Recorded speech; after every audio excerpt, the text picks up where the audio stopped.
Imagine a major world capital, home to 13 million people. The political, the economic, the cultural heart of a nation. Right. And now imagine it's literally sinking, choked by its own pollution, and sitting on top of a ticking seismic time bomb. That's Tehran. And the government's escape plan, this desperate multi-billion-dollar plan, it's not just shocking. No, it's basically an admission of complete systemic failure. Welcome to the deep dive.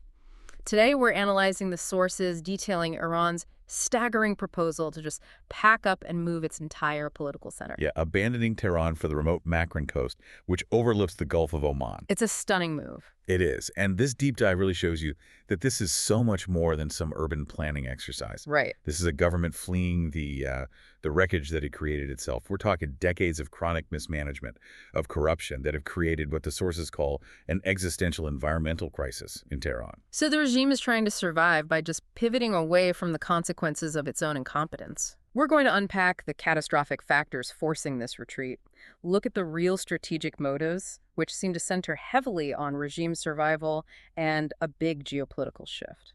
And then we have to weigh the astronomical costs and the extreme vulnerabilities of this proposed new location. Because when the solution is to abandon your most important city, you have to look very skeptically at the priorities that led you to that decision. Our mission here is to synthesize these details and show you exactly what systemic failure looks like when the price tag is in the tens of billions of dollars. Okay, so let's start with the crisis itself. Right. The leadership in Iran has said explicitly that Tehran faces insurmountable problems. They've even said it's no longer sustainable. Right, calling the move an obligation and saying they no longer have a choice. So what are these specific threats that have made this megacity, well, unlivable for the political elite? The sources lay out 4 major immediate threats. I think the most dramatic one has to be the seismic risk. The earthquake risk. Yeah. Tehran is sitting directly in the Alpine Himalayan seismic belt. It's just surrounded by active faults. And it ranks pretty high globally, doesn't it? It does. Among the top 20 megacities in the entire world for catastrophic earthquake risk. And the predictions for human cost? They're just chilling. They are. I mean, experts estimate that if a major quake hits the central and southern parts of the city, The most densely populated areas. exactly, the casualties could exceed 700,000 people. 700,000. It's a terrifying number. And the vulnerability comes from that combination of powerful ground motion and just massive exposure. You have high population density and old buildings that are not earthquake-proof. So the infrastructure just can't handle it. It cannot withstand the hazard. And if the earth isn't shaking the city apart, it seems the city is collapsing under its own weight because of resource depletion. That is the direct result of decades of just terrible resource management. Iran has what the sources call an anthropogenic drought, A man-made drought. a man-made water shortage. It's driven by severe, unregulated overextraction of groundwater. This has pushed the region into what their own president called water bankruptcy. And you can physically see the results of this. Oh, absolutely. Right. That overextraction is causing the land to subside, to sink, by up to 30 centimeters a year in some parts of the capital. 30 centimeters, a foot a year. It's a disaster driven entirely by poor governance. Exactly. And then you have to factor in the constant daily health crisis. Tehran is one of the most polluted cities in the world. And that has a real human cost. Over 6,400 people die there every single year from pollution-related diseases. On top of that, the population of 14 million plus, it already exceeds the infrastructure capacity by more than 70%. Wow. So when you add all that up, you see a crisis so complete that the government feels it has no option but to physically retreat. Okay, so Tehran is collapsing. That much is clear. A direct consequence of corruption and mismanagement. So the question isn't so much why they're leaving, but where they're going. Why Makran? It's a remote, underdeveloped region about 1,400 kilometers away. This feels like a move governed by priorities other than, say, public welfare. It absolutely is. I mean, the shift to Makran is a strategic decision. And it serves 2 sort of interwoven motives, both about self-preservation. The first, and maybe the most compelling one, is regime survival. How does moving to the middle of nowhere equal security for the ruling class? Distance. Distance is the defense mechanism. The political center becomes, and I'm quoting, less vulnerable to mass protests or uprisings. Yeah. When you have public unrest, the population is concentrated in Tehran. By moving the capital 1,400 kilometers away, any potential mass protest movement is immediately throttled by geography. Protesters would have to cross hundreds of kilometers of harsh desert just to get to the seat of government. Exactly. So if we're being skeptical here, is it fair to say this is basically a plan to build a political bunker, to isolate the ruling class from the people they govern? That interpretation aligns perfectly with the sources. We know that the Islamic Revolutionary Guard Corps, the IRGC, A very powerful group. extremely, and they strongly support this move.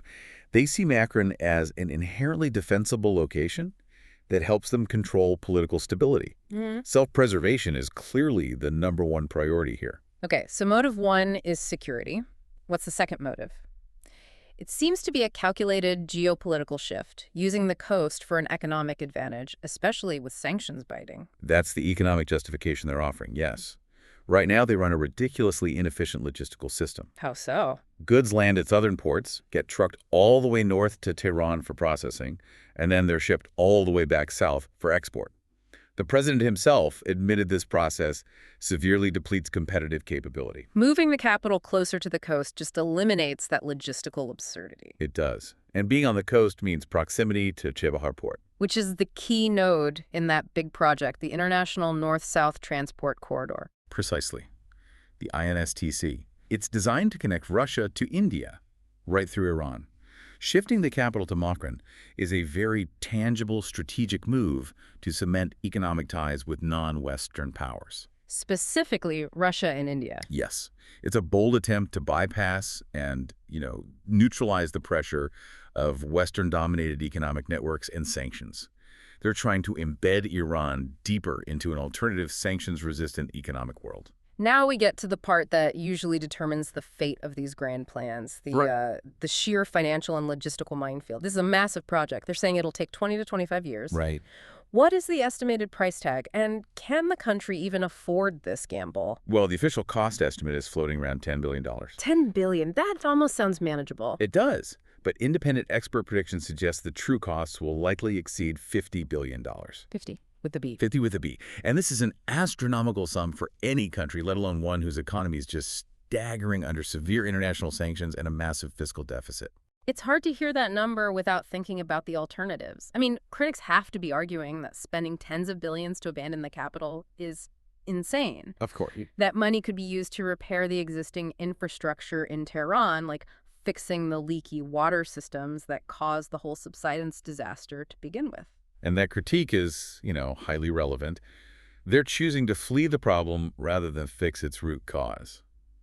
And while they're fleeing Tehran's domestic risks, they are importing massive external risks at Makran. How so? The proposed location is inherently vulnerable to foreign military action.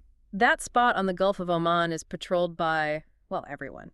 Regional navies, global forces, including the U.S. Navy. Doesn't that make the new capital a giant target? It certainly does. The sources state very clearly that if hostilities escalate, Makran would instantly become a primary military target. Because it's right there on the water with no natural defenses. Exactly. The region also borders Pakistan. And unlike most of Iran, it lacks the protection of mountain ranges. This vulnerability is really underscored by Iran's very public, very hostile engagements with its neighbors over the last year. And beyond the external threats, Makran itself sounds like a pretty inhospitable place to build a new city from scratch. Logistically, it's a nightmare. Critics describe it as one of the driest parts of the country. Not ideal when you're already in water bankruptcy. Not at all. And the summer temperatures, in their words, rival the surface of the sun. It's also an incredibly underdeveloped region, so you're looking at decades of infrastructure challenges. And there are internal security issues too, right? Yes, there's a low-level separatist insurgency in that non-majority Persian area. So if we circle back to the origin of this whole crisis, poor water governance and systemic corruption, do we have any reason to believe they can pull this off? Wow. Previous attempts to relocate the capital since the 80s have all failed. The historical evidence suggests a very low probability of success. The core issue of mismanagement and corruption that destroyed Tehran, that hasn't been solved. It's just being relocated. Exactly. Yeah. So many observers doubt the government can execute a multi-decade, $50 billion project without it being derailed by the exact same internal failures. And ultimately, Success depends on convincing businesses and residents to voluntarily leave the established economic center of the country. And follow the political elite to a place the IRGC likes because it's isolated. You can't force an economy to move. So what does this all mean for you, the learner? This proposed capital move is a high-stakes, decades-long gamble. It is fundamentally driven by a government that is desperate to achieve isolation and self-preservation because of its own systemic incompetence. Right. And while they're strategically pivoting the country toward powers like Russia and India, they are simultaneously importing massive geopolitical and logistical risks. The takeaway here really is the stunning illustration of governmental priorities. I think so. The fact that the ruling class feels forced to spend tens of billions they don't have to flee, Tehran, a city collapsing from pollution and sinking ground, that tells you everything you need to know about the consequences of decades of corruption. They're running to a hot, exposed coastal region, primarily to protect themselves from their own people. From internal unrest, yes. Which brings us to our final provocative thought for you to mull over. If a government is so fundamentally broken that it has to abandon its most important city, what kind of future is being planned for the 14 million people who get left behind? Especially when the political elite relocates 1,400 kilometers away solely for the sake of its own security. That legacy of failure, it remains long after the last politician leaves town.